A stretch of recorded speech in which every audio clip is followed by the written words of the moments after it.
The views and opinions expressed on this program do not reflect the company, owners, management, staff, clients, or partners.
Greetings and welcome to another episode of Bermuda's Feel Good Early Morning Show. Good day, Bermuda, supported by Pizza House and Aliana's Restaurant. I'm Terri Tuku alongside Jacky Lambert, and we want to thank you for getting up early with us on this Friday morning.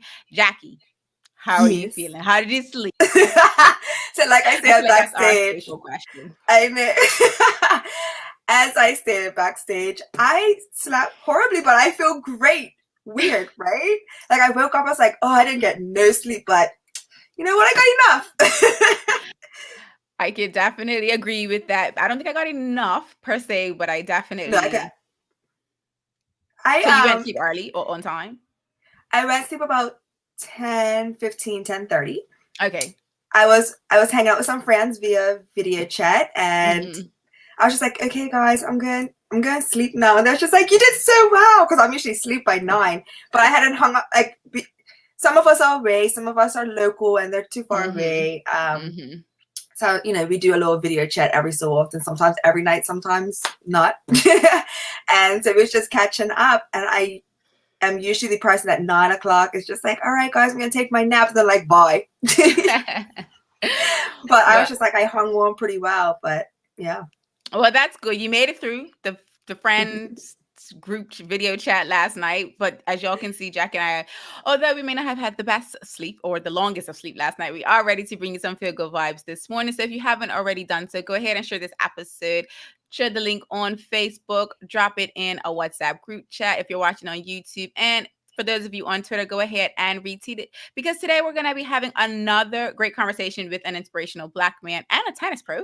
Backstage, we have Gavin Manders of Manders Tennis Management, and we'll be discussing his career, his business, and so much more about his life.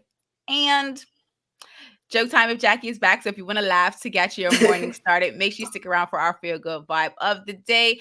It is Friday. TGIF to all of you that are excited for the weekend to be upon us. Our feel good warm up. This is our fill in the blank. Let us know what you have planned this weekend. Jacky, we kind of somewhat talked about it backstage, but you didn't really give me all the tea. So what do you plan to do this weekend? So I have an ITF, International Tennis Federation, women's seminar that I will be doing. It starts today. I'm trying to figure out how I'm going to juggle it, because I was just like, yeah, I'll do it. Let's do it. I love learning more about tennis and, you know, upgrading and stuff. So that's going to be happening. And then obviously I always have work, but I have lunch today, a lunch date tomorrow, and then football on Sunday.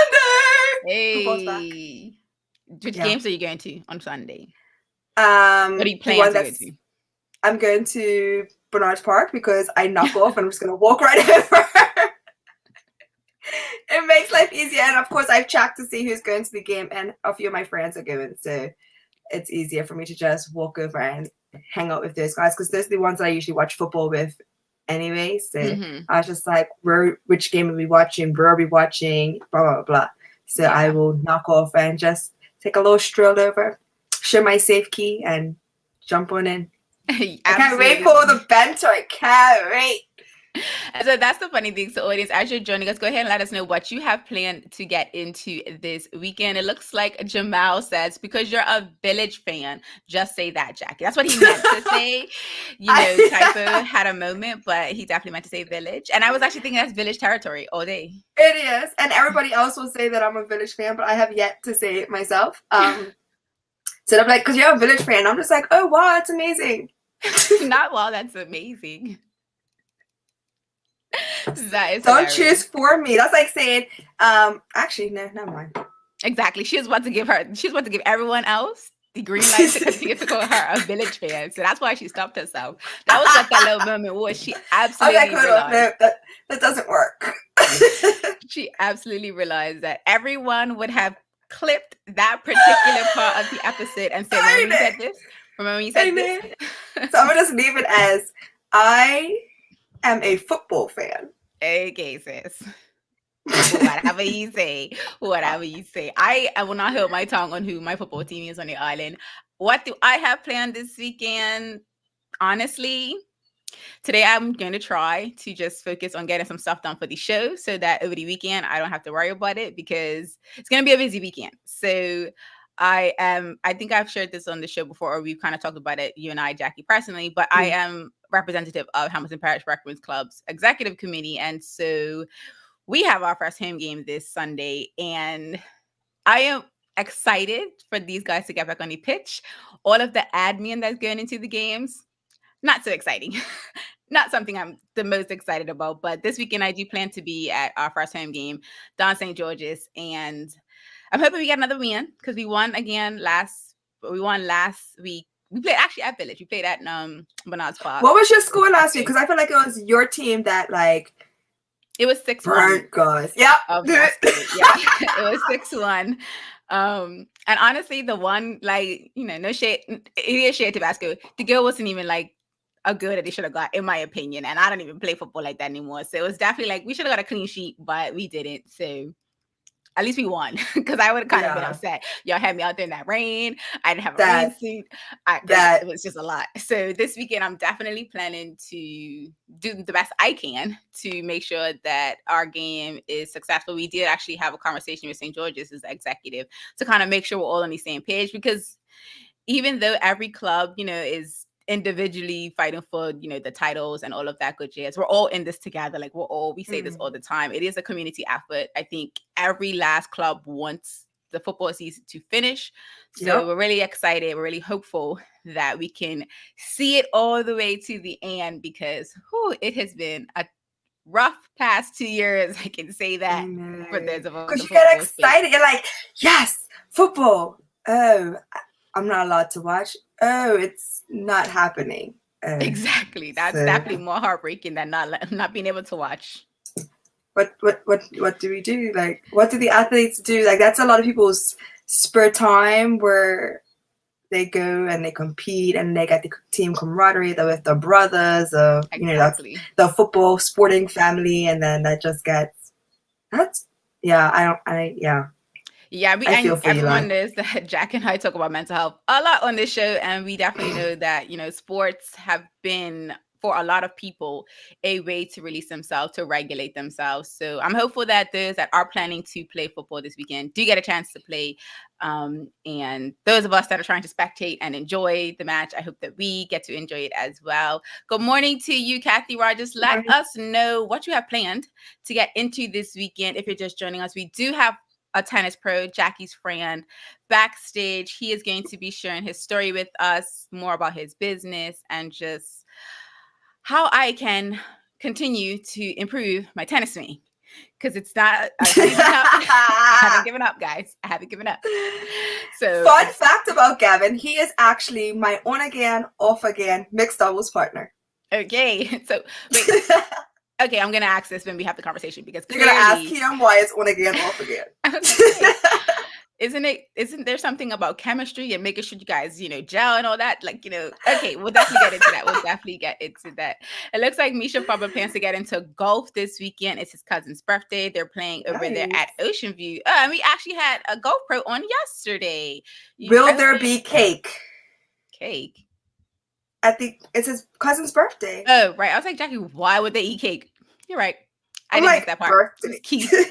It was key. That was Birthday definitely a cake. keyword.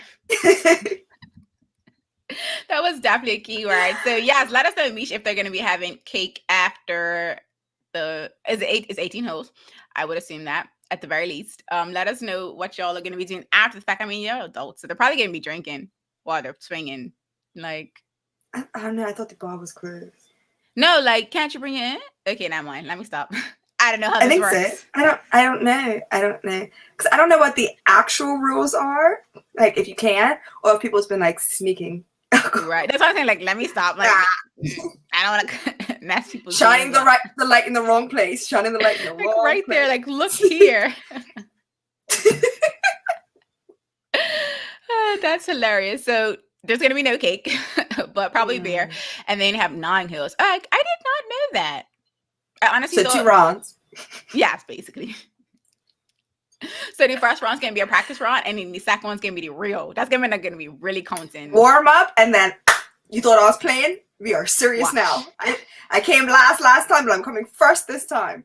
On par for everything. It's gonna be hilarious when they had the exact same go around the second time. It's like, that was my warm up. This is my warm up times 2. It's like, I know I lost my ball, but I got another one. So do let us know, audience, what you have planned to get into this weekend. We're going to take our first commercial break, and then we're going to bring today's guest, Gavin Manders, into the conversation. So make sure you do not go anywhere. Same smooth sounds, different name. BCG Radio, home of Bermuda's most engaging morning talk shows, The Daily Hour and Good Day Bermuda. Download the app, available for Android and Apple devices. BCG Radio, your station for conversations and entertainment.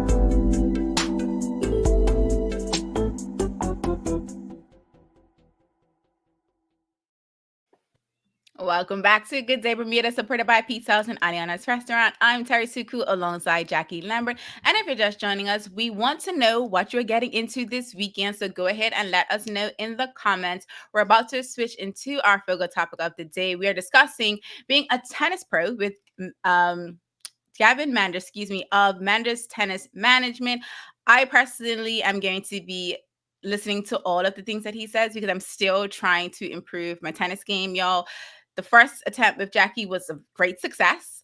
I realized that I can probably play tennis.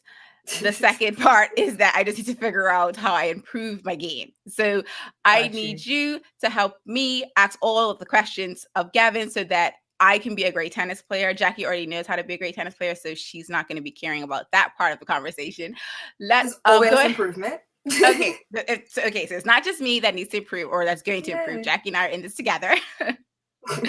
So audience, go ahead and help us welcome Gavin to Good Day Bermuda by dropping a tennis emoji in the comments as we bring him in. Good morning, Gavin. Yes, good morning. Good morning. How are you doing? Not what you're eating. I don't eat this early. I've been intermittent fasting for a while. We're going to get to that. Drinking some neem tea, though. Same. Now, let's jump right in. You come from a cricket family. Like everybody, majority of the people in your family play cricket. You play cricket for a little bit, but you fell in love with the sport of tennis and you chose tennis over cricket. What about tennis made you choose it over your own family sport? A little mixture of the fact that I grew up across the street from the Temple of Tennis. We had a pretty good family atmosphere over there. But I played on the national team for cricket until under 13 at the national team, and was supposed to go actually on an under 15 tour to Canada. And right at that point, I decided, you know what? I had just made it to the semifinals of the regional championships in Trinidad in tennis. And the guys that I were playing like 5-6 days a week. And I was only playing tennis like once or twice a week, structured. The rest was just me riding over to the courts, hitting on the wall, playing in on some lessons with Beanie.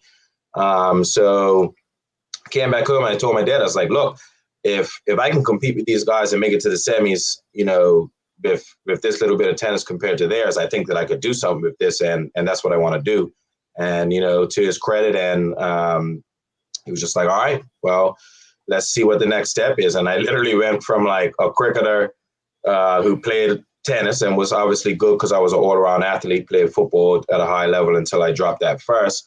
And then just said, you know what, this is what I want to do, and fell in love with it. And the individual side and not having to worry about other people doing what they're supposed to do to win was obviously something that, you know, played a little bit of a role when I was younger. But as you can see with where I've taken it, it's more the love for tennis. So I love that. I'm still trying to, like, you know, develop this love for tennis. I just really look at it as exercise at this point. But I want to ask you, Gavin, what was that first experience like of playing tennis? Because you come from a cricket family, but then you decided to play tennis for the first time. Like, what was that like?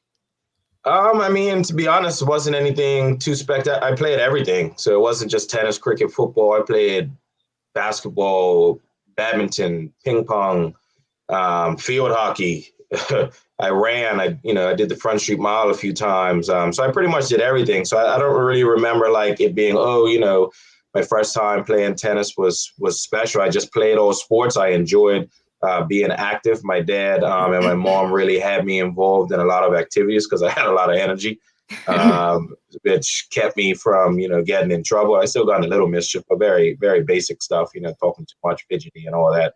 They tried to give me, back then they weren't really pumping us with all them pills yet. So, I got past all of that and through sports. So the answer to that would be, I just enjoyed being active. And I honestly don't really remember my first time playing tennis, off the top of my head. I know I started early and was playing out on the playground out here at Rockaway, but I just remember playing all the sports. And my dad, as soon as I was able to even hold anything, he had stuff in my hand and had me working on eye hand and motor development stuff. So the answer would be, I loved them all.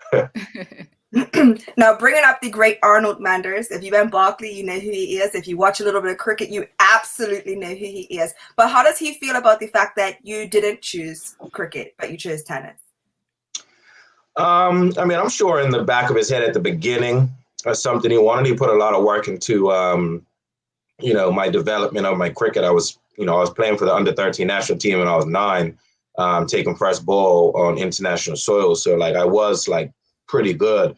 But he supported me. He never really showed anything to me that it was, but I'm sure, in the back of his mind, he wanted me to do that. But I also think once I chose tennis and I had more of a pathway to go to college, because that was his goal. Obviously mine initially was to go pro, but I would say he supported me through it. He never really said anything to me about I wish you would have played cricket. And obviously the way that it's played out, it was a good decision all around for both of us, other than maybe his pockets a little bit at some point in time when I went to tennis academy. But something that's kept me, in shape and, really helped me throughout my life to stay focused and balanced. And here I am now doing it for my living and don't feel like I work. So I think obviously it was the best decision. Now, you mentioned that you played internationally for cricket. Have you done it for tennis? And what has been that experience traveling around the world? Where are some places you've been to playing any sport?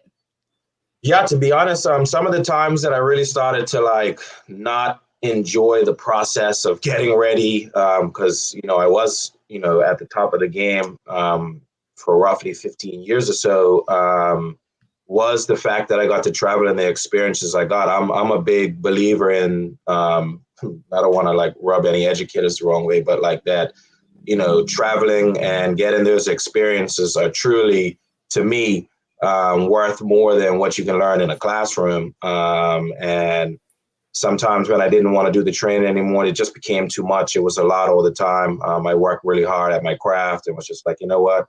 Yeah, I just pack it. And it was you know what? That trip to freaking Greece is coming up. Actually, Greece is what brought me back to tennis, because I did quit tennis for almost 2 years where it just became too much. Life had kind of taken on some stuff. But I've been all around the world. I've been to 22 countries, actually, no, 23 countries through tennis. Costa Rica, El Salvador, Honduras, Puerto Rico, Bolivia, India, Bolivia, Curacao, Aruba, Jamaica, Trinidad, I said India. Dominican Republic. Yeah, I mean, I've been all over the world, and the people that I've met and the networking, and I've been all throughout the States, Canada, but that was more for a little bit of a conference thing.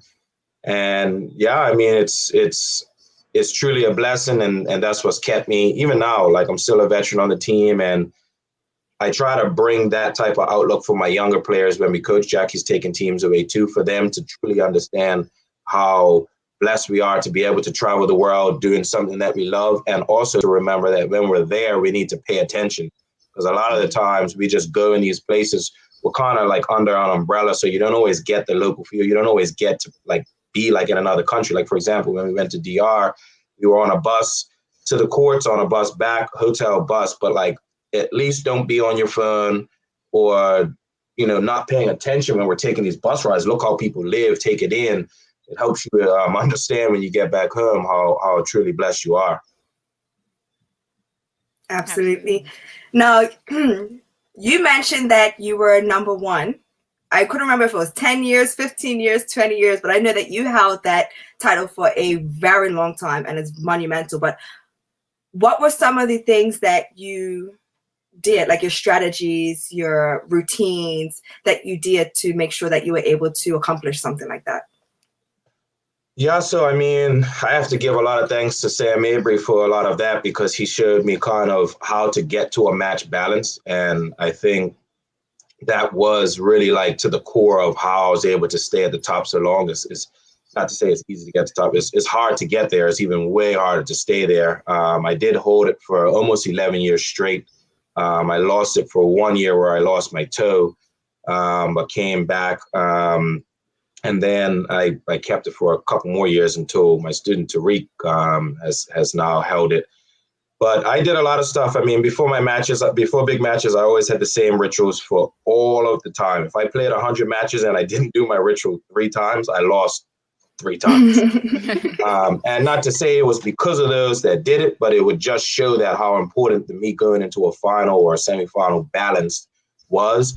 And I got in the ocean. I did my dynamic warm up on the beach. I usually went up on the rocks, usually with the long tails, depending on the time of year, and wrote my game plans up there, maybe ate my food up there. And then towards the latter parts of my career, I started to do a lot of intermittent fasting, a lot of juicing, leading into big matches. So I didn't have anything inside of me, so that my mind was sharper. I was lighter. So those are kind of like the main things. Obviously, within tennis, it was always, never give up anything, never give a point away, no matter what. That was my kind of, as a defensive player. But truly the main thing, I mean, because the strategy is going to change a little bit according to the player. I always was going to just be me.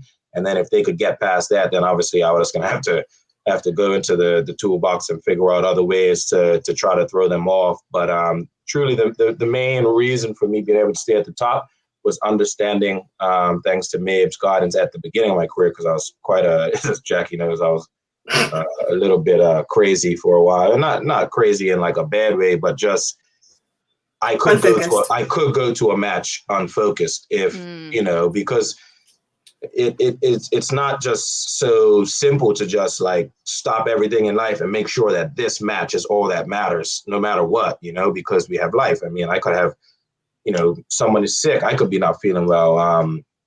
Someone in my life could be going through something, but still have to be able to kind of put that aside and focus in on the task at hand. Truly was that. And then really just being my best me when I came out on the day, I knew that was enough. And even to this day, I live my life fully by that. Matches, off court, and now I'm even further into it by bringing in meditations and stuff that came later in my career as well. Now, earlier you mentioned your ultimate goal was to go pro, but I think you've since now transitioned to being a coach. Now, what's been the most rewarding part of being a coach? Like, who are some of your success stories or some things that you've kind of seen happen in some of your students that you probably may not have expected or thought would have happened? Yeah, I mean, to be honest, I was always coaching while I was playing, because that was part of my career, actually. Jackie's dad was one of the first people to give me, a solid job down at Elbow. I had coached at other places, but he knew the value of having me around, and I knew the value of being around the Lamberts and the dynasty that he was building. But in general, to be honest, coaching is what brought me back to tennis. So when I quit tennis, I was really done with it. I met Sam Mabry and I was like, listen, Mabry, I really want to play tennis. I want to come back out. I want to train. It's like, all right, meet me. I don't know if you've ever seen that Eric Thomas video. It's like, meet me in the morning at the beach. So it was kind of like that, but it was more tennis and Bermudian. So I showed up and he's like, go over there and coach those 3 children. And I'm like, Babes, I said I want to train. It's like, now go over there and coach those children. You can talk to me after. I would go over, coach them. Cool. Come back. It's like, all right, cool. Well, come back tomorrow. It's like, all right, cool. Came back tomorrow. Next thing, coach those 10 children over there. I'm like, Mabes, come on. Like, I'm here to I want to run around. I haven't done this for years, a year and a half, almost 2 years. It's like, go over there. Long story short, he did this for a week. And then, through me seeing some of these kids and remembering why I went back and played the game is how I really got back into tennis and truly started to see my pathway. And I was number one literally from that year for the next decade. And through that, I was coaching. And it always, to be honest, it gives me more than I give it because, touching other people, seeing the kids, seeing them, Jackie would, I'm sure any of us, when you see somebody get something that you're giving them and you're not doing it for any specific reason, obviously for us, we pros, we have to make money. But at the end of the day, we're trying to make a difference in someone's life.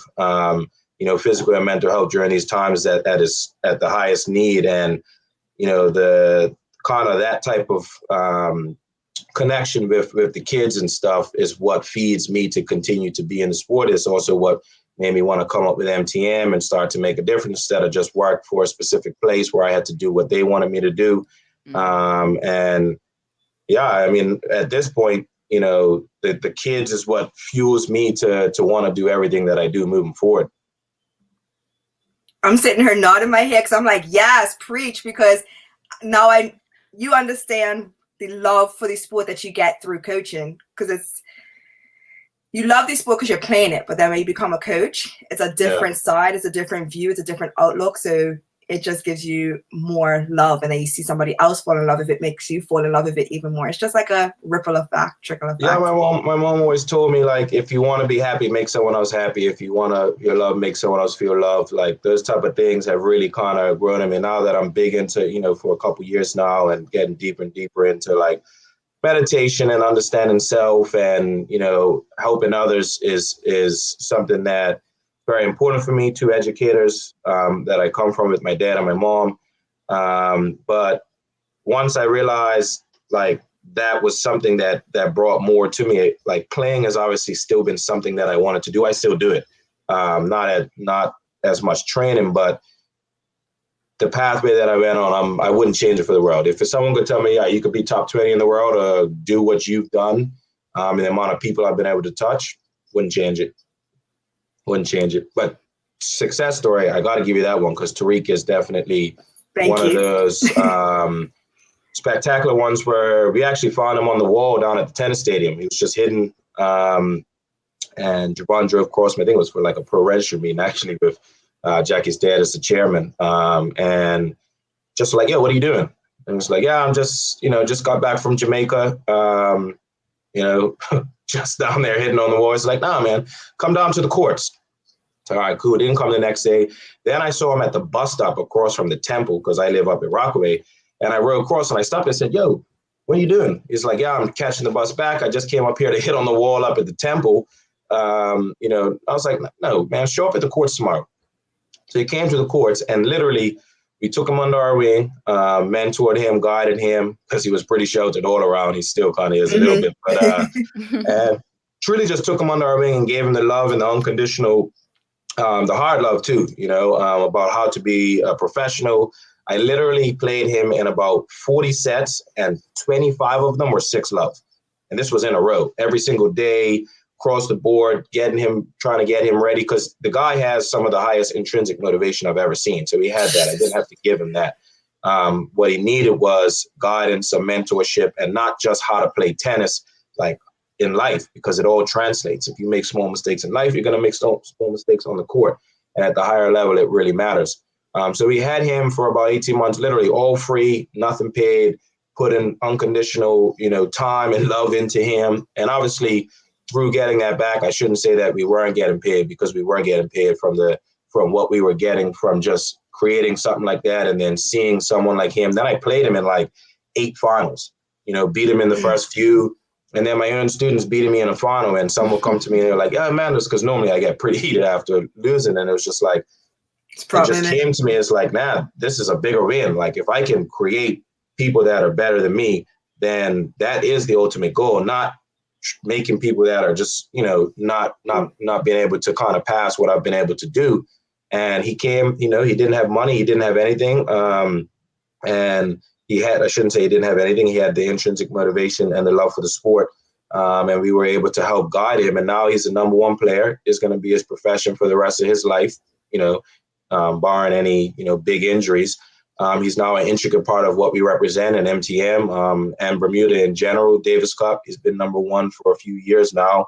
And, he also coaches down at the courts, and I'm now showing him from a younger age how to mentor the next generation, because sometimes, and Jacky would have been in this situation, sometimes when we're at the top, we kind of forget how people view us, and like how maybe intimidating or how someone looks up to us in a certain way.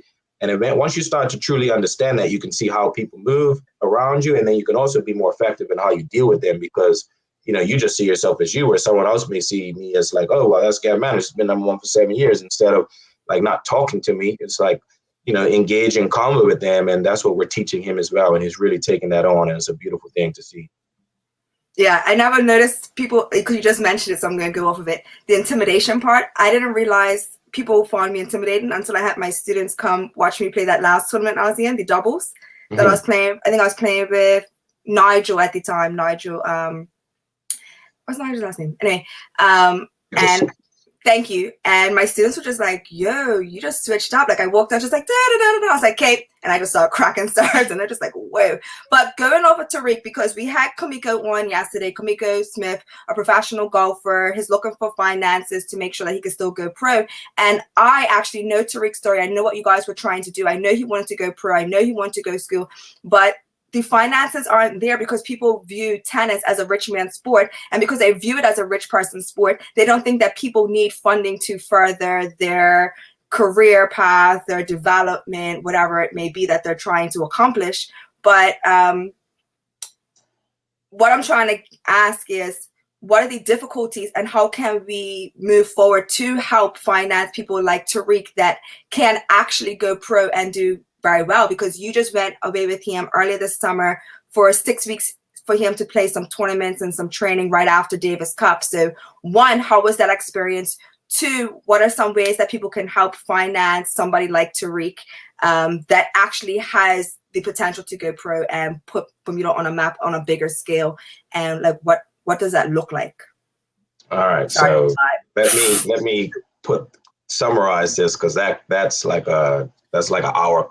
That's like a. And then you got 4 minutes. Yeah. So the tour was great. I think it overwhelmed him. Actually, I know it overwhelmed him because of the fact that he knew that this was like, for him, with us getting a little money, we got a small government grant. And then me taking him away, I kind of, got some money, but really wasn't what it would take for him to have a professional with him. But we wanted to make sure he got that opportunity after Davis Cup. And he struggled, but he struggled with the fact that he knew that it was like he had to prove something right then, right there, or like he might not get another shot. And I think that overwhelmed him. When it comes to the finances, I mean, it's a deep-rooted issue. It's not just tennis, it is sports. But yes, in tennis, people do think people who play tennis have money automatically. I just think getting the awareness out there that someone like him is here. He's local grown. He has the potential to do something great and just needs the opportunity and some help from someone who has the means to help someone to be able to do that. The truth is we need a lot more help from government and starting to put more money into these type of areas. But that's something that I'm sure is a conversation for another day. But in general, if anyone wants to help someone like that, get in contact with us. Because we're the ones dealing with him and trying to find ways to get him overseas. But we are creating right now the pathway for him to use coaching to get some money up and then get overseas and start to play some of these tournaments and coach at some of these. Because to be honest, the main thing that a lot of the players are doing now is coaching and then playing. Some players are like coaching for a month and then they'll go travel for a month. The finance side is it's just so many layers to it. You know, there's a lot of people out there that have it. We just need to get that information to them and them understand that not everyone in tennis just has money because they play tennis, because that's just not how it works. And that's why we created MTM as well, so that we can create, get more players. You guys have done it. We coach 20% of our kids in our programs are free. We're trying to, make that difference and get to a wider demographic, because the reason I've been at the top, it's not just because I'm great at tennis, it's because I was a well-rounded and I had a foundation of a lot of sports that made me an all-round athlete. And we don't get a lot of the top athletes trying tennis. Other countries deal with that as well. So that issue is very wide, but that's at least scratching the surface of it. Yeah, don't worry. We'll have you back for more. But as we wrap up, I just want to take this time to dedicate this episode to your mom and your nana. I don't know if you want to do a shout out to anybody else, but your mom played a huge role in my love for tennis as well. They used to have the what was it called? The tournament over at the Axel tournament over at Coral Beach, and I was her little assistant. And to keep me around more than I was supposed to be around, I'm supposed to be in school, but yet I'm under Aunt Deeza, making sure I'm getting everything sorted. And I've been to your nana's house. She's fed me. She's kept me, my belly full. So I do want to dedicate this episode to them, rest in peace and all that good jazz. I know they mean a lot to you. And before we wrap up, if for those that want to take on tennis lessons with you, carry on this conversation, maybe even find a way to help finance Tariq or anybody else that's coming along, sponsor a student that is working with you, how can they get in contact with you? So first, let me just say thank you for the shout out to them, because they both played an intricate part in my life. And honestly, why I help people, my mom was that to the core. Definitely is part of the reason I am who I am, and just from who I am inside, and then my nana too was my rock throughout everything and helped me stay balanced to get to this match. So I appreciate that for sure. When it comes to that, you can contact us. You can find us on Facebook, Instagram, MTM Bermuda is Instagram, Manders Tennis Management on Facebook, info@mtm.bm. It doesn't matter what it is, if it's even who your local pro is, in your area, anything to do with tennis, we're willing to help in any way. Even if it's not specifically to do with us, we're here to help Bermuda tennis as a whole. And obviously, if you want to help Tariq, you can reach out to us, and we will be able to show you the ways that you can. It doesn't matter how big, it could be $5. Tennis is not just about getting away. We have shoes, racket, string. Anything that we can get for him is always appreciated, and we'll continue to do works. And definitely thank you to you guys for having me on. You guys are obviously spreading the word and bringing more positivity to Bermuda, and that's what's needed. The more positive people we have, the more positive this country will be. So thank you for everything that you do as well. Thank you, and we definitely want to have you back. This was only scratching the surface. Right. Absolutely. Once again, thanks for joining us this morning, Gavin. We'll talk again soon. Yeah, thanks a lot. Have a great one. You too.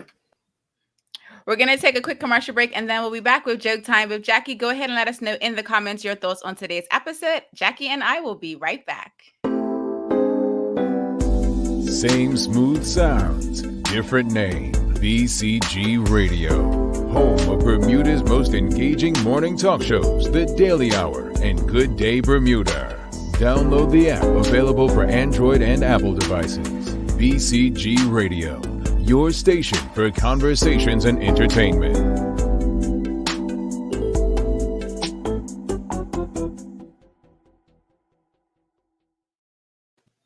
Welcome back to Good Day Bermuda, supported by Pete's House and Aliana's Restaurant. I'm Terri Tuku alongside Jackie Lambert as we wrap up today's conversation and our week of inspirational Black Bermudian men. Go ahead and let us know in the comments what you thought of today's episode. We have some great comments related to Gavin and his family. So Anika De Shields is saying his dad was the PE teacher when I started at Barkley before he was born. That definitely sounds like it was before he was born.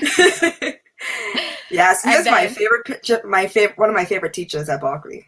Mine as well. And then I never met his mom, but Michael Anthony Musson said Disa was one of my favorite teachers and one of the best educators Bermuda ever had. So definitely sending love to both of his parents and him as well. Like, his story is so amazing, and I just cannot wait to have him back because I do feel like there's even more. So maybe we can even invite Tariq. Yes. Well, I have Tariq on the list and he's ready. So perfect. So ladies, go ahead and get ready because it's joke time with Jackie time. And if this is the first time she's getting her wave, she's been working on that wave. If this is the first time you're joining us, Jackie is going to tell me some jokes. I'm going to try my best to answer it in the most corniest way I can think of. And if all else fails, we'll just get a good giggle out of it. Over to you, Jack. What do you call a dinosaur with an extensive vocabulary? A dinosaur with extensive vocabulary? Extinct. I don't know. Extinction? No, I don't know. A thesaurus.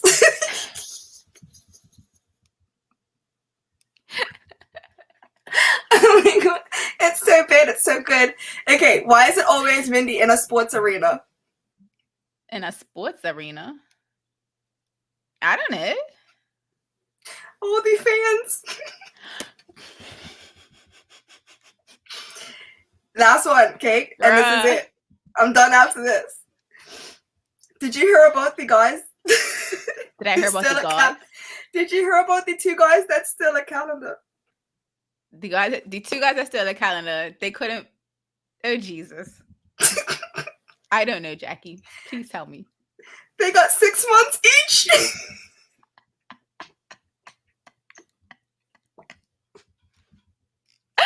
Yo, the last one was definitely the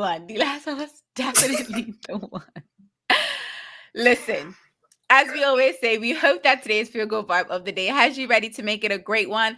Thank you so much for watching this episode and engaging with us right here on Good Day Bermuda, supported by Pete's House and Aliana's Restaurant. I'm Terri Tuku alongside Jackie Lambert. We trust we will see you next week for more Feel Good conversations. Until the next episode, peace and have a good not only day, but weekend, Bermuda.